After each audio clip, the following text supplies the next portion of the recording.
এ যেন এক কাপ আরাম।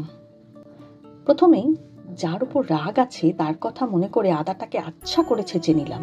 তারপর একটা কাঁচির ঘরে মানে কেটলিতে ফেলে দিলাম সেই ছেঁচে রাখা আদা, একটু গ্রিন টি আর এক টুকরো দারুচিনি। মানে এখন শত্রু মিত্র সব এক ঘরে। ওপর থেকে ঢেলে দিলাম ফুটন্ত গরম জল, মানে অনুঘটককে ঘরে ঢুকিয়ে দিয়েই একেবারে কোয়ারেন্টাইন্ড। আলাপ আলোচনা চলতে থাকুক 5 মিনিট, ততক্ষণ আমি অন্য কোনো কাজ সেরে আসি।